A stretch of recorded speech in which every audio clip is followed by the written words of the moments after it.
Hello everybody, welcome back to my channel. So today's bit of an exciting video. As you can see, I'm actually using my 3D pen. Now, quite a while ago I actually used this thing for the first time, and then I sort of just put it away for a little bit of a while, mainly because I didn't have a lot of filament left over, and it is a little bit difficult for me to buy more because I can't just get it at a shop. I have to sort of buy it online. Anyways, for today's video, I'm actually making a Keyblade and also one of those little heartless monsters in Kingdom Hearts. Now, if you're not aware of what Kingdom Hearts is a video game which is very, very dear to me. I actually played this when I was a young child, Kingdom Hearts 1, and since then there has been a lot of Kingdom Hearts games out, and recently Kingdom Hearts 3 has finally been announced and released. Well, it was announced a long time ago, but it was just released. Anyways, this game is very, very dear to me, and I have been waiting about 13 years to play this game. So I am very excited, and I wanted to make a little bit of art to celebrate. So this 3D pen here is called the 3Doodler Create, and I did unbox it in my previous 3D pen video, which is about 6 months old. And yeah, I finally wanted to get back into it and make something. So I was looking at the colors that I had left of the filament, and I realized I had the right amount of colors to make a Keyblade. Now, I am using a mix of different filaments here. I'm actually using a little bit of PLA for the insides of the Keyblade, and also on the outside of the Keyblade with all the grey and the other colours, I'm actually using this flexi filament. Now, the reason I used the PLA on an inside sort of layer is mainly because I didn't want the Keyblade to be floppy, because the flexi filament is quite bendy, and yeah, I just wanted it to be a little bit more stiff. Now, to start off this sort of 3D pen creation, I actually did draw a sort of rough outline of a Keyblade on a piece of paper, as you can see on the screen right now. And then I basically just traced over that. And the good thing about the 3D pen is that you can just draw over the paper and then peel it off. Now, sometimes it does stick to the paper and end up ripping the paper, which happens a few times in this video, but it's not that much of a bother because you can take the paper off the 3D filament stuff, and you basically just draw on the other side as well, just so it's more 3D anyways. So here I am just basically fleshing out the handle of the Keyblade, and of course I am using a nice sort of yellowy colour for the handle because that's what the Keyblade looks like. And yeah, I'm basically just trying to get it to look symmetrical and keep the shape that the Keyblade has, because it's not, the handle isn't exactly square, it sort of tapers a little bit, so yeah. So I used 3 different colours for this Keyblade, and that is this sort of metallic silver kind of colour for the key part, yellow for the handle, and also a little bit of black here and there as well. Now I actually used 2 different types of black because I did have a small amount of PLA left over, and I could use that as the inner part, but other parts of black I ended up using the flexi filament. Now, as you can see, the part that I'm doing right now, on some images of the Keyblade, that little part there that separates the silver from the yellow is blue, but some pictures have it as black, and I didn't have the right blue, so I just decided to go with black for that. So since it has been 6 months since my last 3D pen creation, as well as the fact that this is also my second ever 3D pen creation, of course I am not very perfect at it. I did burn myself a few times, not terribly, of course, not enough to leave a mark or anything, but of course I have accidentally touched the tip. But yeah, other than that, the texture of it does look a little bit weird. I see a lot of people doing 3D pen videos and they end up smoothing out the texture, and I really want to learn how to do that because it just looks so cool, but I haven't figured out how to do that yet. But anyways, I'm still pretty happy with how this Keyblade looks and how it turns out. I know the texture's a little bit odd, but when you look at it as a whole thing instead of looking at the little details, it actually turns out pretty cool. So here is the final result of the Keyblade.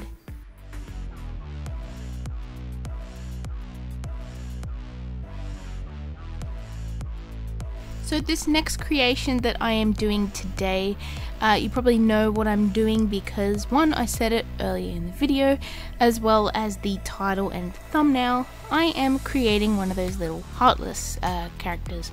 Now if you don't know what the Heartless is, it's basically a monster without a heart, and yeah, it's pretty much one of the main sort of baddies for the game. And this particular one I am making today is called a Shadow Heartless. It's basically the weakest, earliest form of a Heartless, but I actually kind of find them a bit cute, to be honest. Now because the shape of this character is a lot more complicated than a Keyblade, it's a lot more 3D, I did have to do a few different steps different to the Keyblade. So the first thing I started to do was make a lot of semi-circles, and I basically sort of fortified them with some little crisscrosses just to keep them nice and strong. And then after that I sort of connected them all together into a sort of sphere shape. After that I sort of went around and added a bit of a mesh around the outside, just drawing some very thin sort of lines around the whole ball. And then after that I added another layer just to sort of solidify it and sort of fill in all of the gaps on the ball. And this ball is going to be the Heartless's head. After that I decided I wanted to make the body. Now the body was very similar to the head but a little bit different because it was not a sort of symmetrical shape. I wanted to sort of concentrate on the shape of the Heartless's body, and it does have a bit of a pear-shaped body and a little bit of a fat belly. So I definitely tried to make sure that I kept to that. After I created the body and the head, it was time to connect them together. Now to do this I just added a nice sort of thick glob of the 3D filament, and then I quickly just squished the body and the head together before that filament dried, and then after that I sort of just built up around the neck area to complete it.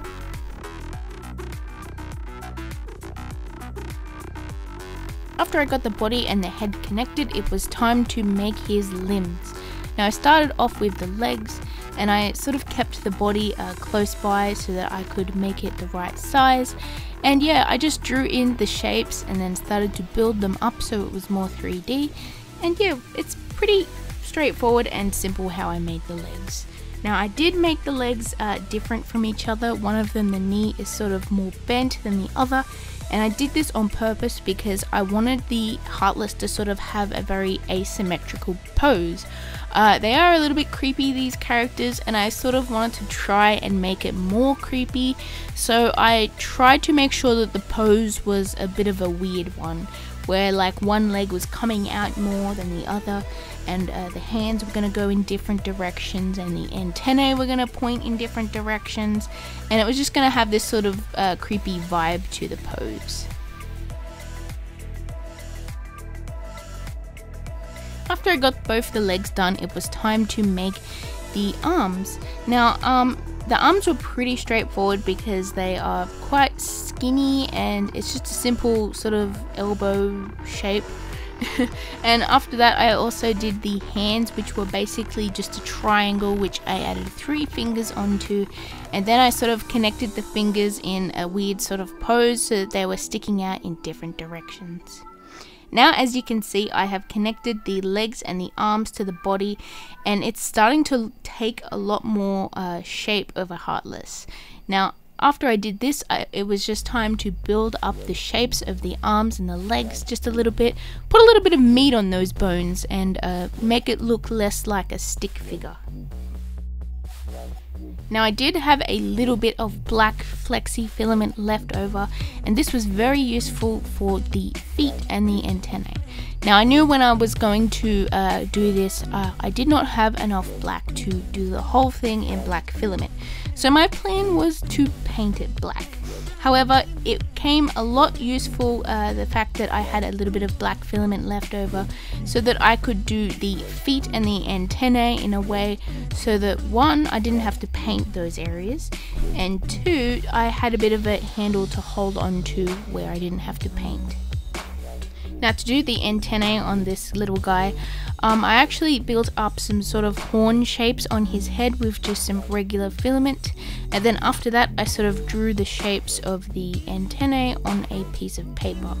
Now after that I sort of peeled it off and did the other side of the antennae so that it was more 3D, and after that I connected them to those little horn shapes. Now this is because the horns sort of taper a little bit onto the head where it gets a little bit thicker, and yeah, after I connected them I just put a little bit more of that black flexi filament over those horn shapes, and yeah, it worked pretty well. One thing I have to say about the fact that I use flexi filament is that the antennae are bendy. They're sort of a bit flexible, and I actually really like that. I think it's a bit of an interesting addition to it. Now it's time to paint this little guy, and I was very excited to get to this part because this is where it starts to look a whole lot more like a Heartless. Now, before I painted it, I actually decided to use a bit of a layer of gesso over, because I remember last time I made a 3D pen thing, I actually had to paint it myself, and the paint didn't really go on that well. It sort of just seeped into the cracks, and you could see the colors through it a little bit. This made the Pichu look a little bit creepier, and I didn't really like how it turned out a whole lot. So I wanted to make this one better. So I'm actually very glad that I used that layer of gesso, because the paint just went on so much better. If you have any gesso, please consider using that before paint, because it just makes the whole process so much easier, because it's got a bit of a thicker consistency. It fills in those cracks a lot more than paint does, and it just makes a nice sort of base coat for that paint to sit on very nice. Now for the paint I'm using here, it's just a dollar store acrylic paint. It's nothing fancy. It does have a satin texture, which is very good because it looks a lot like the 3D pen filament in the texture. And once you paint it on and it dries, it kind of just looks like it's been 3D painted in black.